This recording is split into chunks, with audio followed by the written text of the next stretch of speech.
series on the story. And today we're going to be looking at the life of Samuel and of Saul.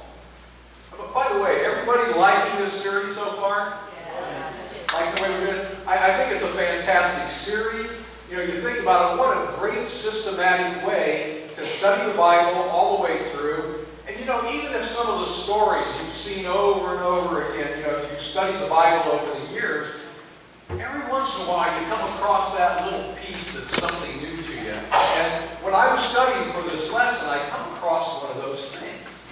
And the thought came to me that when I look at man and I look at sin, this seems to be the common thread running through every single story that we've approached so far, right? But when I look at sin, there seems to be one common denominator behind all sin. And I think this is where sin all starts at, no matter what the sin is. So think about this. If you can think about a sin that doesn't apply, let me know later. But right offhand, I can't think of anything. It's the subject of discontent. Now, by a raise of hand, we always got to do a raise of hand, right? Let me see, I'm doing this the opposite. Let me see someone that's never ever been discontent about their life or something in it. I have one person, and she probably lies about other things too, that has never been discontent about anything in her life. We won't say who.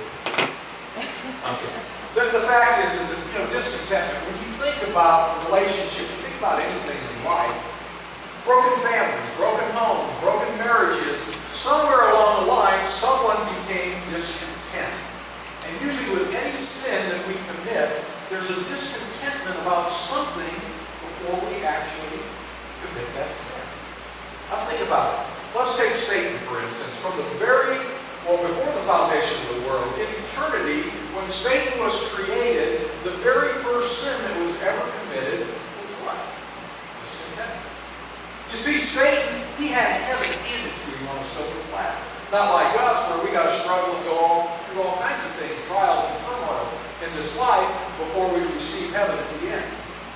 And yet it was handed to Satan, and he was discontent about heaven. Now, if you're discontent about heaven, what else is there? I mean, isn't that like the ultimate? But he was discontent. You think about Adam and Eve, the story that we studied during the story. They had heaven on earth. They had paradise. They had it all handed to them again on a silver platter. Everything's perfect. They can have every tree in the garden. But what happens? Satan convinces them to be discontent with what they do have, and now they want something more that God doesn't allow. I think this is how everything starts out. The Israelites, this is their entire story, right? I mean, from beginning to end, they're in Egyptian bondage. They're discontent. They went out of Egyptian bondage. They get out. They get their freedom. And now they went back in Egyptian bondage again. It's always us wanting something more than what God wants to allow us to have. Well, today's story is no different. It's about discontentment as well. You know, as we look at the life and times of a man named Samuel, who's going to be the last judge over Israel, and Saul, who's going to be the first king over Israel, the names and faces change, but discontentment of man is still in full force. Look with me at Judges chapter 21 and verse 25. It says, in those days, there was no king in Israel. Every one did what was right in his own eyes. You know, when I think about that passage, everybody did what was right in their own eyes. I feel like I can pluck Israel out of there, and I can put the United States of America in its place. Sorry to say it. But we have a country today to where it's like everything goes. Do your own thing. Do whatever you want to do. If it feels good, do it. The fact is, we're a discontent people with the way things are. So we continually change laws to make us more content. And usually when we do that, we enter into sin at some point. But you know the statement, they were without a king? It's not totally accurate.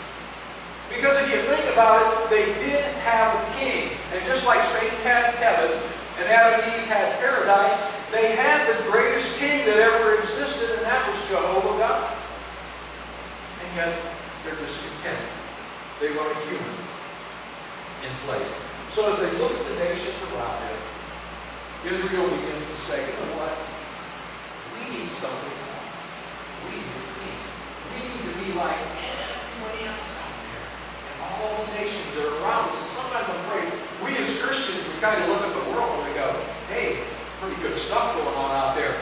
We need to be more maybe like all the other churches around us. So we maybe need to be more like the world is today. Well, God does what he always does. Man gets himself in some kind of a mess. And God is there to bail him out. And usually the way he bails us out is he raises up a leader. He raises up someone to come and remove us from the mess that we're in. And today, it's going to be a man named Samuel. Now, I'm just going to do a real quick review on Samuel's life. There's too much good stuff in this book to try to pass over everything, and yet I know I can't get everything in either.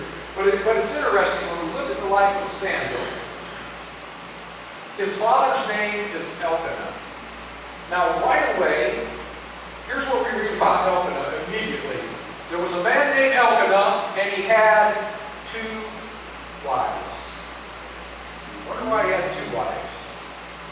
Maybe he was discontent with one wife. I never figured out why anybody would want more than one. But maybe he was discontent with just having one wife. Now, the one of the wives' name was Hannah, and the other one, some people pronounce it Penina. That always sounds like a sandwich from Subway to me. So I call her Penina. Okay? So he has 2 wives, Hannah and Penina. And they're different as night and day. Like many other stories we read in the Bible, we have one woman, Hannah, who is barren. She cannot have children, at least at this point. On the other hand, we have Penina, and this woman's like a baby-making machine. I mean, she's like a Ford production line. You know, every time she turns around, she's pregnant. She's got all these little ones running all around her all the time, and they're, you know, each year, another baby, another baby, another baby. And in the meantime, Hannah's just kind of sitting back and going, here's mine. Now, what's interesting to me, anyways, about Hannah and Penina, you would think Hannah would be the one that would be bitter and would be jealous of Penina. Because after all, she has all the kids, I have none. And then there's nothing more than I want than just a child. But it's just the opposite. In fact, what's really interesting to me, it says Penina provoked, she irritated, and in some versions it even says she made fun of Hannah. And this wasn't just something that happened every once in a while. It said year after year after year, they would go up to the temple to worship, and you can kind of picture Penina, you know, she kind of never talks to Hannah any other time, but this kind of moves in a little bit. Hey, how's it going, man? Pregnant? Oh, no babies. Not even a bun in the oven? Gosh, what's the matter, Hannah? That's too bad, isn't it? That you can't fulfill your wifely and your womanly duties to your husband and even have one child. Come on, children. And she gathers up with 5, 6, 7, 8, and she stirs it up. Hannah becomes so upset with this that we find she can't eat, she can't sleep. All she does is sit on the temple steps. She's a blubbering mess. She just cries and cries and cries her eyes out every time that Penina does this. Now, on the other hand, we have Elkanah. This guy's a gem. There's 3 things that he does that I just love.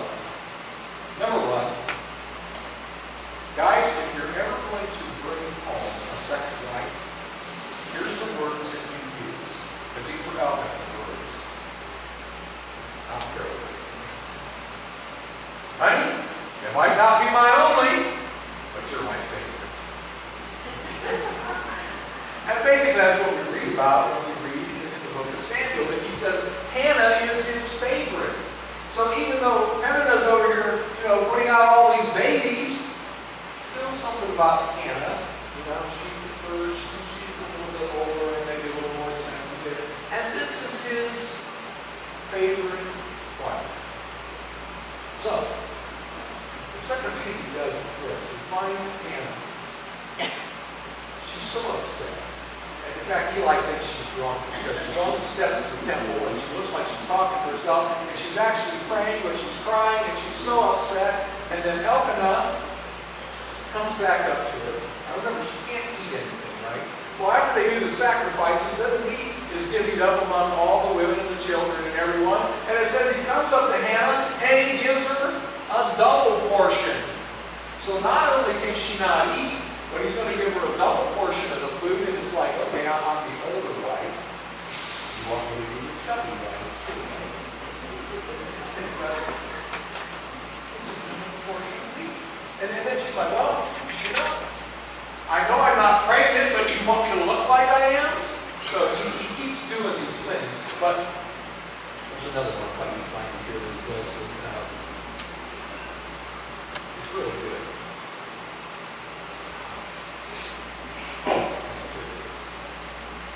The other one he does is, he comes up to Hannah and he says, Hannah, why are you crying and weeping? Am I not better than 10 sons? Think about it. This guy, he wants to talk about himself. Yeah, that's right. Tell him what a great husband, what a great guy you are. Am I not better than 10 sons? No, you're not Elkanah. She wants to have a child. So, Hannah prays and she makes a deal with God. She bargains with God. And she said, if you just let me have this, I promise I will turn this son back over to you when it's old enough, and you can do whatever you like with him. I'll think about that. She's willing to give the son up. You know, we do this, don't we? We make promises with God. Well, the cool thing about Hannah is she not only makes the promise, but she keeps the promise. She gets pregnant. 9 months later, there's born a son to her. His name is Samuel. And as soon as he's old enough to leave, which by the way could be 5, 6, 7 back this day, she takes him up to the temple. She turns him over to Eli. And he's going to raise Samuel in the temple as his son. Now, at this point, we've got to fast forward because we don't have the time to tell all the things about Samuel here. But as we fast forward, now all of a sudden, years have passed, and Samuel is now an old man. He's done a good job. He's bailed Israel many times. He's led them in the right direction. He gets them back on the right path. And the only thing he's got going against him after serving 50 years with the company is that he's old. And he can't do the job any longer. He's even trying to shove some of the work off on his sons at this point. Okay? So, the elders of the church, the elders of Israel, they all get together and they form a committee. And they say, you know what, somebody's going to have to tell him it's time to hit the road, right? Time to go. So they form a committee, they go out, they meet with Samuel, and they say, look, Samuel, hey, you've done a good job, you've been with us for a long time, but we're going to let you go. It's time for you to retire. Even your sons aren't following you anymore. So now it's time to retire Samuel. Now it goes a little bit further. Kind of think of these protest marches that took place back in the 60s, where everybody got their signs together and they marched on Washington, or they marched on, whatever they're going to protest against. They go downtown and they're all carrying their signs because they said, we need somebody fresh. We need somebody new. We need somebody exciting. We got to get some fresh blood in here. Somebody young. We need. That's what we need. We need a king to rule over us that's going to lead us in the right direction. Because God isn't good. He can't do the job anymore. Obviously, God was older than Samuel, and he can't do the job either. So they need a king. And needless to say, Samuel's a little rejected by this. He gets upset, he's feeling bad, he's kind of having a pity party for himself. He's like, look, God, I've given you all the best years of my life. And now, this king. So, Samuel takes it up with God. He says, listen, God, here's what's going on. And God says, you know what, Samuel? Why are you so upset? They're not rejecting you. Get over it. Ultimately, they're rejecting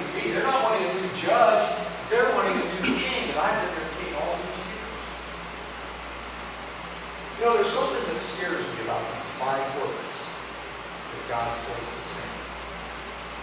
If your parents ever say these 5 words, or if God ever says these 5 words when they're angry, you better look out. He says, give them what they want. Not what they need. Samuel, give them. Now, if you remember, it's been several weeks ago when Jeremy did a lesson. And by the way, I think he's really doing a great job with this series. But he did a lesson where the same thing happened, where God said, I'm going to give them what they want. You remember what it was? They were in the wilderness. They're tired of the manna. They're tired of eating the same thing day in and day out. And Jeremy used the illustration where God said to them, you want meat? I'll give you meat. Give it to you until you're sick and it's coming out of your nostrils. So that's why I say you got to watch out. When God says, give them what they want. He also tells them it comes with a price tag. If you want a king, you see, what happens is when you have an earthly king, they have lots of needs and they have lots of wants, don't they? So they want to be served, they want to be catered to. He says, he's going to take you, he's going to take your children, they're going to turn you all into servants. You know those gardens you've been planting out there and grow all those nice cantaloupes and tomatoes? Well, the king's going to take part of that because he wants the best of everything. And he's going to take the best of what you got. He's going to turn you into housekeepers. He's going to turn you into servants. You're going to be waiting on him hand and foot. And you know what? Kings, they have an almighty lifestyle, don't they? I mean, hey, they don't want to give up that lifestyle of the rich and famous. So what do? So you're going to be taxed on the king as well to keep up the lifestyle that is used to. So at this point, they all said, you know what, bad idea, don't want a king anymore, let's just stick with God. So they clamored for a king all the more. Clamored for a king. They were marching around with their signs going, we want a king, we want a king. So a king's appointed to them. Samuel goes out, he goes out in the streets and he looks around, you know, and he sees this guy come walking down the street, and this guy is a stud. Tall, 6'5", 285 pounds, pure muscle. He's agile. He's a warrior. He's LeBron James. Should I say that? What? He's everything that the people think that they need. He's the perfect, like the little screw when they walk by us. But there's 3 foolish choices, and this is what our lesson is actually about today. There's 3 foolish choices that Israel and this king named Saul, that Samuel anoints, makes. First of all, they choose power over purpose. You know, the one thing that it seems that Israel always forgets is that God has a plan for them. He's got a purpose for them. When he called Abraham way back here, he was going to make a great nation in which all the nations of the world would be blessed. But he tends to lose sight of the fact that God has a purpose and God has a plan. You know, Israel won lots of battles in their time. But never did they win one battle by their own power, did they? I mean, even when they went out of Egypt, it's the power of God. When they marched around the walls of Jericho, it's the power of God. It's the foolishness of God in the ways that he had to win battles. But they were always outnumbered, and they always won every battle when they were obeying God. Psalms 27 says, some trust in chariots, some in horses, but we trust in the name of the Lord our God. Zechariah 4:6, not by might or by power, but by my spirit, says the Lord Almighty. So choose to allow God's purpose to take precedence over our desire to control our own outcome. They chose power over purpose. And I ask the question, are we any different today? You know, I wonder how many times you've heard somebody say to you, you're in control of your own destiny. Right? If it's going to be, it's up to me. That's a great saying. But you know what? It's not true. We're control of our own destiny. And if it's going to be, it's not up to me. It's up to God. The only thing that we're in control in is our faithfulness and our trust to God. You know, sometimes I like to think of God as like this, the universal GPS in our life. Anybody got GPSs in their cars? I'm the only one? Or are you just afraid to raise your hands?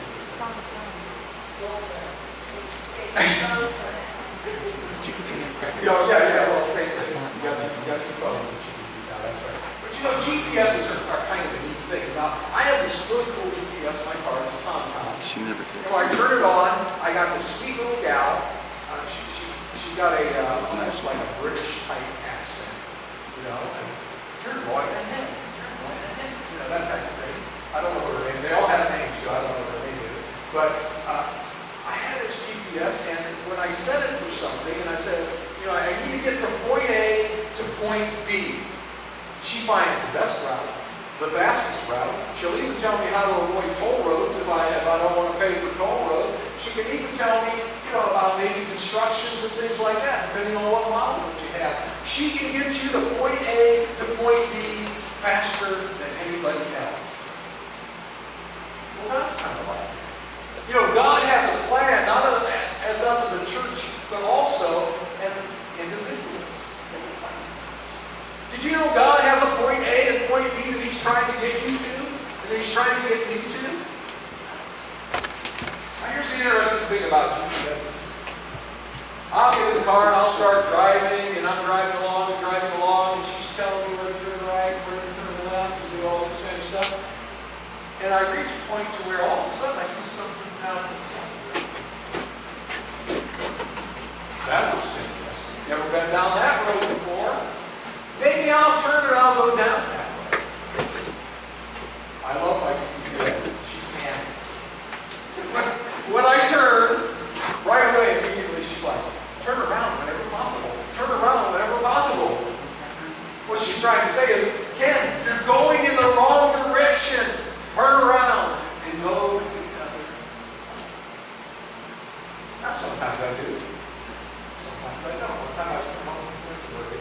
She got to the point, she changes her sentences after a while, too. After telling me 50 times, turn around as soon as possible, she starts saying, make a U-turn immediately. And I ignore it. And I just keep going, you know, and I think I know a better route, and I know a better way, and I know a faster way, and she just keeps telling me, make a U-turn and go back the other way. And finally I end up finding out I'm out there somewhere and I have no idea where I'm at. That's how our lives work.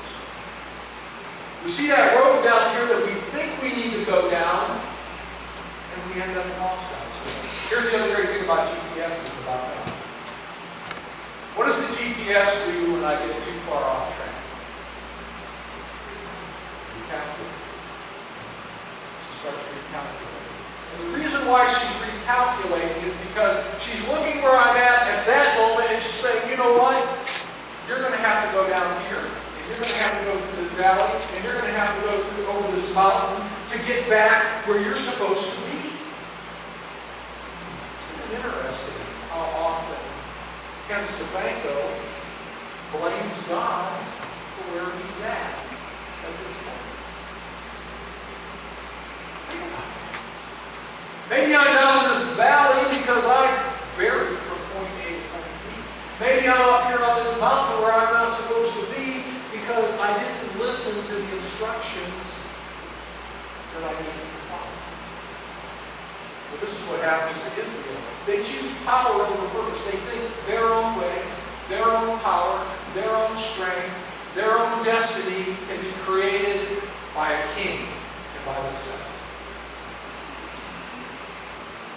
The second foolish mistake that they make, or choice, is they choose circumstances over salvation. Have you ever done that?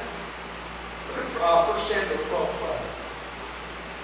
It says, but when you saw that Nahash, king of the Ammonites, was moving against you, you said to me, no, we want a king to rule over us. Even though the Lord your God is your king, now here's the king you have chosen And he goes on to tell them that as long as you obey my rules, as long as you listen to what I have to say, you and your king, everything's going to be good with you. But I'm telling you, when you vary from that, God is not going to any longer be with you in the same way that he was before. They looked at their circumstances and chose to live salvation. God had the ability to save, but what do? Often we look at our circumstances in life and what happens. See, I have all kinds of issues. That's right. I have all kinds of issues. But here's what I find about my issues, that they're usually about this big. But I take my eye off God. I start focusing on my problems, and what happens? That problem gets bigger and bigger. And all these thoughts go through my head, and all these turmoils go through my head. And pretty soon this thing is gigantic to where I can't handle it anymore by myself. Circumstances sometimes over salvation. Why do we abandon God in the middle of the storm? You know, that amazes me. Sometimes I think to myself, it seems like in the middle of the storm is when we're ready to jump ship, and it's the time that you should be staying in the ship, or at least in the lifeboat. But it's during the storms that we want to jump out, try to swim, and save ourselves.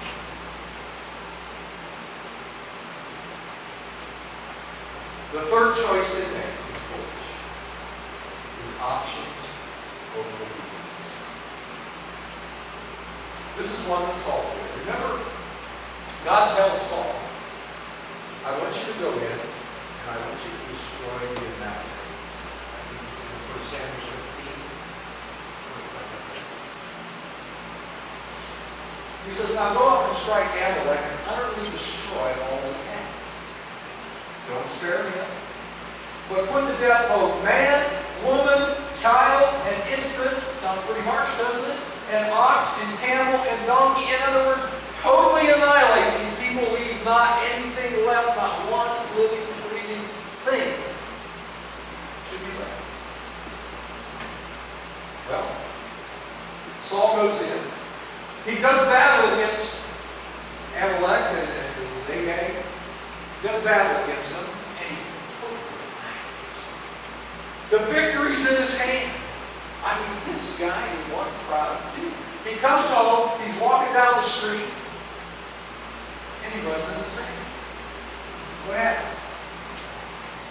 And this is kind of cute, this part too, because he comes up to sand, and it's almost like Saul. He's a little cocky, he's got kind of this swagger about him, you know, he's just kind of walking down the street. Hey, Sam. Got good news for you today, Samuel.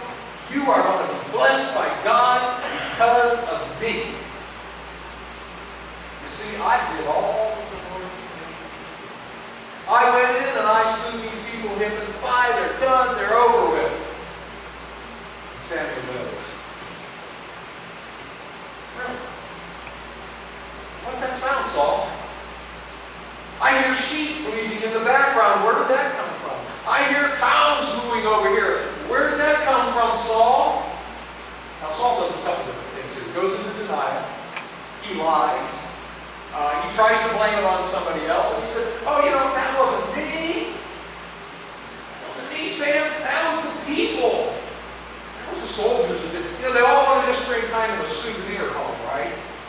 So they didn't kill all the sheep and the goats and the camels and all the things that were supposed to be. They were all wrong. Then he goes into the justification mode and he says, yeah, I know, we didn't kill everything, but you know what? We didn't take the bad stuff. We took the best. We took the best sheep. We took the best camels. Everything's the best.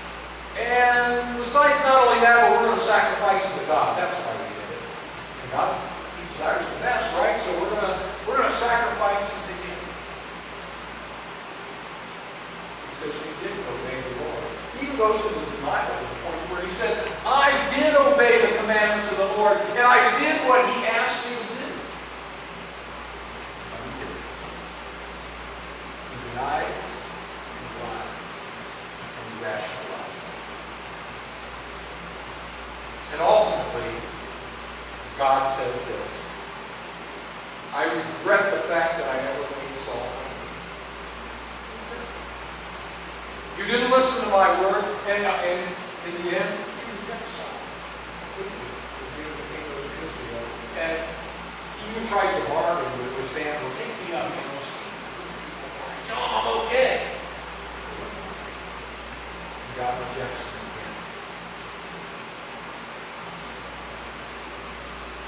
We look for options. I just wonder sometimes as Christians, do we look for options when we're serving God? I mean, we have some kind of an idea what God wants from us, some kind of idea what He wants out of our lives, but do we look for options? Well, Lord, I know you want this, but maybe this way would be just a little bit better. Maybe if I decide how I spend my time and how I spend my money, and maybe if I see if I can fit you into my plan somewhere, it'll work a little bit better. He chose his options over obedience. Of course, Samuel says to him, sacrifice isn't what God wants. I'm the type of guy that when I do something wrong in my life, I try to overcome it.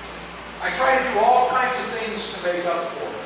I do this with God sometimes too. Well, maybe if I work a little bit harder, maybe if I do this or I do this, my life will be a little bit better. And God will overlook this. It's obedience over our options.